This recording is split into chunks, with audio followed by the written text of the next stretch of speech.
Welcome back ناظرین، ہمارے ساتھ موجود ہیں پاکستان مسلم لیگ نواز کے صدر پنجاب کے رانا ثناء اللہ صاحب۔ رانا ثناء اللہ صاحب، آپ نے بالکل صحیح کہا کہ ڈکلیئر آپ نے سارے اثاثے کیے ہوئے ہیں۔ یہاں پہ کوئی 24 پراپرٹیز کی لسٹ مینشن کی ہوئی ہے نیب نے۔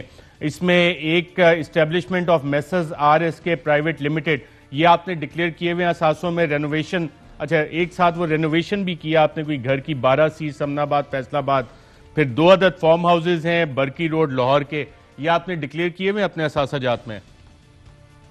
جی بالکل، میں نے ڈکلیئر کیے ہوئے ہیں، اور اس میں جو اس پیرا کو آپ پڑھے پورا، تو اس میں یہ کہہ رہے ہیں کہ جی یہ آپ کو جو ہے وہ آپ نے جس سے لیے ہیں تو یہ انہوں نے آپ کو بڑے سستے دے دیے ہیں، یہ الزام ہے۔ اچھا میں یہ پڑھتا ہوں، مجھے سمجھا بھی دیجیے گا نیب اس میں کہنا کیا چاہ رہا ہے۔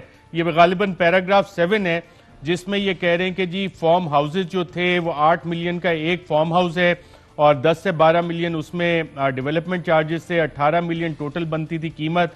آپ نے 5.3 ملین کے لیے کمٹمنٹ آپ نے یہ دی کہ اگر آپ اس کم پرائز پہ آپ کو دینے کی کمٹمنٹ یہ تھی کہ اگر آپ یہ فارم ہاؤس بیچیں گے تو دوبارہ انہی صاحب کو بیچیں گے جن کو Muhammad Ramzan Sheikh owner of Messrs Hasnain Cotex, اور پھر یہ پرچیز کیے سمٹ انٹرٹینمنٹ نے، company owned by his wife and son at a price of ₹70 million year 2017 and 18، اور اس میں وہ کہہ رہے ہیں کہ accused petitioner at much cheaper rate than the actual market value and paid insufficient consideration by misusing his position۔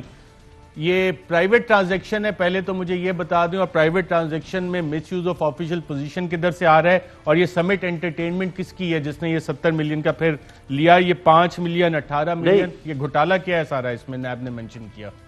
نہیں یہ دیکھیں ارشد صاحب، بات یہ ہے کہ یہ ایک پرائیویٹ ٹرانزیکشن ہے اور کوئی اس میں سرکاری پوزیشن کا استعمال نہیں ہے۔ وہ شیخ رمضان صاحب جو ان کے پاس رائل پالم جو وہ کلب ہے، جم ہے، وہاں پہ وہ میرے بڑے اچھے دوست ہیں، ایکسرسائز ہم اکٹھے کرتے تھے، انہوں نے یہ فارم ہاؤس جو ہے یہ بنائے تھے۔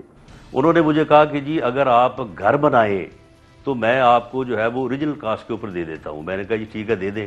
انہوں نے کہا کہ جی میری شرط یہ ہے کہ میں آپ کو اوریجنل کاسٹ پہ دے رہا ہوں جتنے میں مجھے پڑتا ہے، لیکن اگر آپ نے بیچنا ہوا تو پھر آپ مجھے بیچیں گے ورنہ آپ گھر بنائیں گے۔ میں نے کہا جی بالکل ٹھیک ہے۔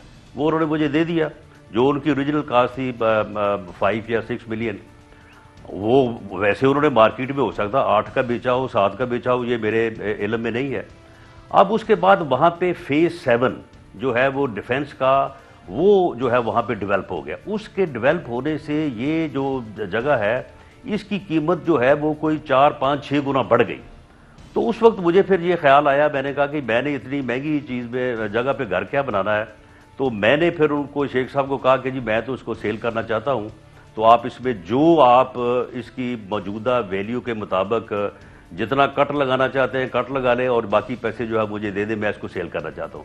انہوں نے پھر خود ہی اس کو جو ہے وہ واپس مجھ سے لے لیا 70 ملین میں، اور بعد میں میرا خیال ہے انہوں نے کچھ سال بعد اس کو شاید 110 ملین میں جو ہے انہوں نے اس کو سیل کیا۔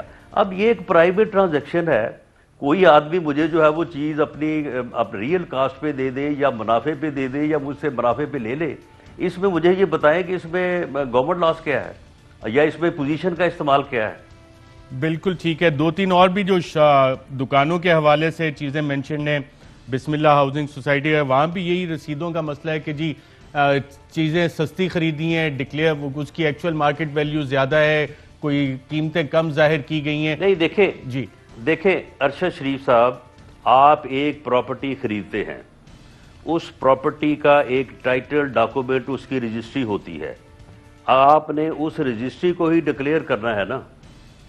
میں نے جو پراپرٹی خریدی اس کو جتنی قیمت پہ اس کی رجسٹرڈ سیل ڈیڈ گورنمنٹ نے مجھے بالکل ڈن ہو گیا۔ میں اسی لیے رانا صاحب سے یہ پوچھنا چاہ رہا تھا کیونکہ میں نے یہ ساری چیزیں میں نے جب یہ ساری چیزیں پڑھی ہیں تو ایک بنیادی سوال ذہن میں یہی آتا ہے کہ اس میں سرکاری خزانے کو نقصان کدھر ہوا، کرپشن کا ہے؟ یہ تو پرائیویٹ ٹرانزیکشنز ہیں، سیل پرچیز اور رسیدیں وغیرہ پرائیویٹ بزنس ڈیلنگز ہیں۔ آپ کانفیڈنٹ ہیں کہ ANF کی کیس کی طرح اس کیس میں بھی آپ باعزت بری ہو جائیں گے اور کچھ ثابت نہیں ہوگا؟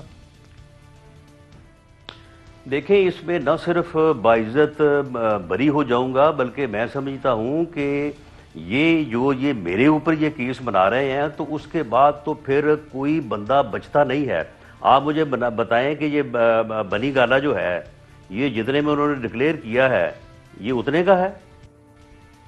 ڈیفنس میں نے جو پلاٹ لیا ہے, میں نے 2 پلاٹ لیے ہیں ڈیفنس میں. ایک پلاٹ کا کہتے ہیں کہ جی یہ ٹھیک ہے, اس کی کاسٹ جو آپ نے شو کی ہے ڈکلیئر کی ہے 2.5 ملین اتنی ہی ہے, اور دوسرے کو کہہ رہے ہیں کہ نہیں یہ آپ نے جو ہے وہ کم شو کی ہے. اب ڈی ایچ اے میں جو رجسٹریاں ہوتی ہیں, جو ٹائٹل ڈاکومنٹ بنتا ہے وہ میں بناتا ہوں, وہاں پہ میرا اختیار چلتا ہے. وہ بھئی میں نے پلاٹ خریدا ہے جتنے کا انہوں نے مجھے ٹائٹل ڈاکومنٹ بنا کے دیا ہے, رجسٹری بنا کے دی ہے, اور اس سال میں ڈی ایچ اے نے ہزاروں رجسٹریاں کی ہیں اور اسی قیمت میں کی ہے, اسی قیمت میں لوگوں کو پلاٹ جو ہے وہ رجسٹری کر کے دیے ہیں, بیچے ہیں. تو میں نے وہی شو کرنا تھا نا, وہی ڈکلیئر کرنا تھا. تو اس طرح سے تو پھر جو ہے یہ پکڑیں پھر سب کو.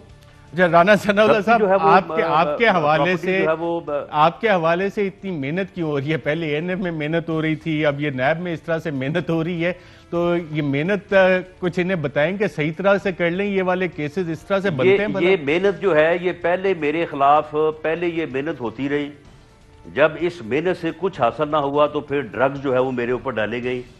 جب اس ڈرگز کے مقدمہ جو ہے وہ بھی پھر نہ چل سکا, اس میں بھی یہ ثبوت پیش نہ کر سکے, 6 مہینے جو ہے وہ قید تنہائی میں انہوں نے ایک یعنی پنجرہ نما سیل میں مجھے بند رکھا.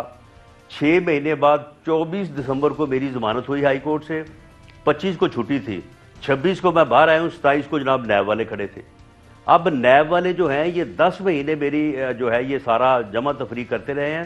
اب میرا وارنٹ آف اریسٹ انہوں نے جاری کیا ہے 19 نومبر کو, یعنی یہ آج سے کوئی 10-12 دن 13 دن پہلے.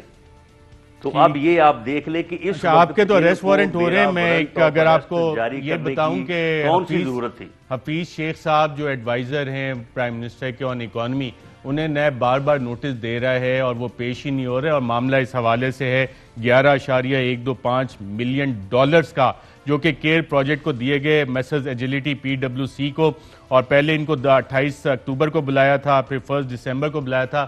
حفیظ شیخ صاحب نہ 28 اکتوبر کو پیش ہوئے نہ 1 دسمبر کو پیش ہوئے, اور یہ کمپنی بھی وہیں پہ رجسٹرڈ ہے جہاں پہ سلک روٹ LLC کے فاؤنڈر ڈائریکٹر کے طور پہ اپنا بزنس کرتے تھے. لیکن بہرحال یہ بھی سلسلہ چل رہا ہے. آپ کے خیال میں حفیظ شیخ صاحب کو پیش ہونا چاہیے نیب کے آگے یا نہیں؟